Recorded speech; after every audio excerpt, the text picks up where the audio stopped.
अस्सलाम वालेकुम। उम्मीद करती हूँ फैमिली खुश हो, महफूज हो और अपनी सेहत का बहुत सारा ख्याल रख रही हो। फाइब्रॉइड्स के ऊपर हम बात करेंगे कि जो फाइब्रॉइड्स है वो किस तरह से औरतों को इफ़ेक्ट करता है, किस तरह से वो आपको इनफर्टिलिटी की तरफ लेके जाता है, ये क्या चीज़ है, कैसे बनती हैं, इसके नंबर कितने होते हैं, इसकी इकसाम कौन-कौन सी होती हैं, आज की वीडियो में हम इसके ऊपर बात करेंगे।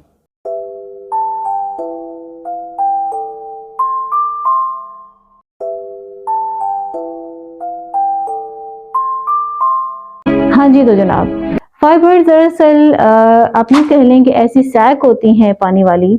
बहुत ही आसान लैंग्वेज में बताने की कोशिश करूँगी कि जो कि नॉन कैंसरियस ट्यूमर होता है और ऐसा ट्यूमर होता है जो कि कैंसर कॉज़ नहीं करता है 99.9%। और ये क्या होती हैं, ये थैलियाँ होती हैं और ये कुछ जो हैं वो यूट्रस के अंदर बनती हैं, कुछ उसकी दीवार पे बनती हैं और कुछ जो हैं ये उसके ऊपर बनती हैं। इसकी वजह से जो आपको सिम्पटम्स आते हैं वो क्या-क्या होते हैं, इसके 3 तरह के सिम्पटम्स होते हैं। पहला जो इसके सिम्पटम्स हैं वो आपको पीरियड्स की शक्ल में आते हैं। क्या सिम्पटम्स होते हैं कि जनाब जी आपको जो पीरियड्स हैं या तो वो बहुत गैप के साथ आते हैं या आपको क्या है बहुत तकलीफ के साथ शिद्दत के साथ आते हैं और इसी तरह या फिर ये कि आपको बहुत इनका जो ड्यूरेशन है बहुत लॉन्ग हो जाता है। आपको कभी 10 दिन आते हैं, कभी 15 दिन आते हैं, 2 दिन 3 दिन आप होल्ड पे होते हैं और फिर दोबारा आपको पीरियड स्टार्ट हो जाते हैं। फिर इसी तरह क्या होता है कि आपको उसके अंदर बहुत ज़्यादा हद से ज़्यादा क्रैम्पिंग होती है कि आप बेहोश हो जाते हैं, आपका जो रंग है वो एकदम पीला पड़ जाता है। ये जो सारे सिम्पटम्स हैं ये फाइब्रॉइड्स के सिम्पटम्स हैं। ये जो चीज़ें यानी कि जो फाइब्रॉइड्स है ये ज़रूरी नहीं है कि शादीशुदा ख़वातीन को ही हों, ये शादी से पहले भी बनना मुमकिन है। सेकंड पे क्या चीज़ आती है कि जो इसके सिम्पटम्स हैं वो थोड़े से प्रेशर सिम्पटम्स होते हैं। प्रेशर सिम्पटम्स क्या होते हैं कि ये फ्रंट पे आपके प्रेशर डालता है, जिसकी वजह से बहुत जल्दी-जल्दी पेशाब की आपको हाजत होती है। फिर इसी तरह अगर ये बैक साइड पे प्रेशराइज़ करना शुरू कर दें तो फिर ये कब्ज़ भी करवा सकते हैं। इसके बाद जो इसके तीसरे सिम्पटम्स हैं वो इनफर्टिलिटी की सूरत में सामने आते हैं कि इसकी वजह से जो है वो औरत माँ नहीं बन पाती, कंसीव नहीं कर पाती और इस तरह से ये जो सारे सिम्पटम्स हैं ये किस बात को शो करते हैं कि उस औरत के अंदर जो फाइब्रॉइड्स है इसका बनने का अमल या तो बहुत तेज़ है या फिर कि उसके अंदर जो फाइब्रॉइड्स हैं वो ज़्यादा नंबर्स में बन रहे हैं। अच्छा, दूसरी चीज़ इसमें क्या है कि इसके जो नंबर्स हैं वो वैरी करते हैं।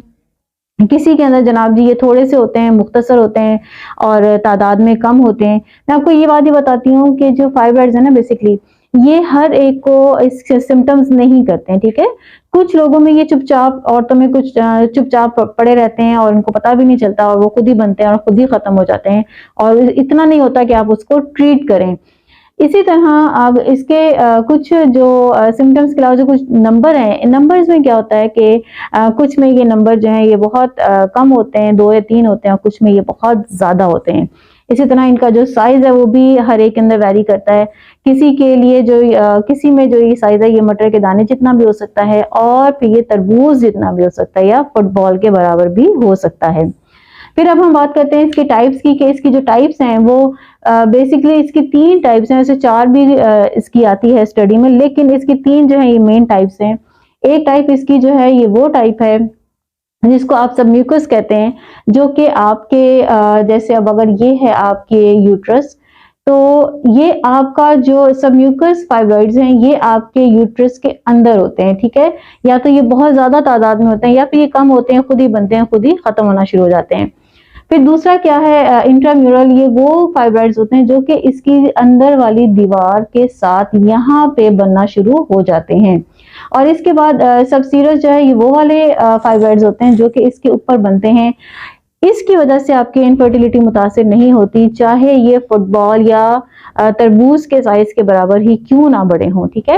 यानी जो ये वाले हैं ये बिल्कुल मैटर नहीं करते, ये आपको नॉन कैंसरियस होते हैं, आपको बहुत ज़्यादा आपके रास्ते में रुकावट नहीं बनते, लेकिन इसकी वजह से आपका जो पेट है वो ऐसा महसूस होता है कि जैसे आप प्रेग्नेंट हैं।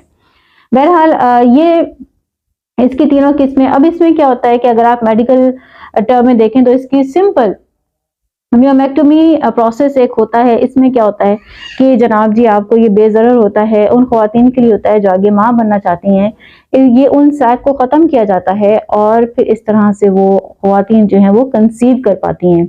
लेकिन बहुत सारी ख़वातीन ऐसी भी होती हैं जिनके अंदर इसका मियोमेक्टोमी का बहुत ज़्यादा फ़र्क नहीं पड़ता और थोड़े ही अरसे के बाद दोबारा जो फाइब्रॉइड्स हैं वो बनना शुरू हो जाते हैं।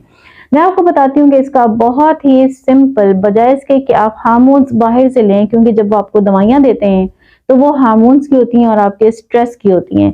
बेसिकली फाइब्रॉइड्स का ताल्लुक ही दो चीज़ों से है, एक आपकी डाइट है और एक आपका स्ट्रेस है। तो इन चीज़ों को हम बहुत ही आसानी से 3 तरीकों से जो कंट्रोल कर सकते हैं। एक तो ये कि आपने बहुत ही हेल्थफुल डाइट लेनी है, दूसरा क्या है कि आपने रेगुलर एक्सरसाइज करनी है और तीसरा आपने स्ट्रेस कंट्रोल करने के लिए क्या करना है, अपने रिलैक्सेशन टेक्निक्स को अपनाना। जैसे आप योगा कर लें या इसी तरह आप थोड़ा सा स्ट्रेच कर लें अपने बॉडी को, या फिर ये कि आप सब्जे की तरफ चले जाए, थोड़ा सब्जा बहुत गौर से देखें, बहुत देर तक देखें, ताकि आपकी आंखों के जरिए वो आपकी बॉडी के अंदर जो है एक इत्मीनान की कैफियत को उभारे, उसको पैदा करे। फिर इसके अंदर थोड़े से सप्लीमेंट्स हैं जो कि बहुत ज़्यादा हेल्प आउट करते हैं और ये आपके सिम्टम्स को बहुत कम करते हैं, फाइब्रॉइड्स को कम करने में मदद देते हैं और इस तरह से आप कंसीव कर पाते हैं।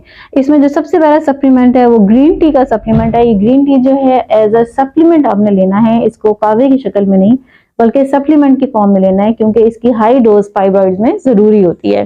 फिर इसी तरह कुरकुमी यानी कि हल्दी के सप्लीमेंट्स बहुत इंपॉर्टेंट है, विटामिन डी बहुत इंपॉर्टेंट है और इनोसिटोल या अश्वगंधा ये वो है जो कि आपके स्ट्रेस को कंट्रोल करता है और इसी तरह आपको आपके अंदर जो फर्टिलिटी के जो इशू पैदा हो रहे हैं, जो मसाइल पैदा हो रहे हैं, ये उसको भी दुरुस्त करने में बहुत ज़्यादा मदद करता है। तो अपनी सेहत का बहुत सारा ख्याल रखें। हम अगली वीडियो में इसके ऊपर बात करेंगे कि फाइबर्स के हवाले से हमारी डाइट में क्या तब्दीलियां होनी चाहिए, हम कौन सी डाइट जो है हमारे लिए बेहतर है और कौन सी चीज़ें जो हमारे लिए नुकसानदेह हैं। Thanks for watching.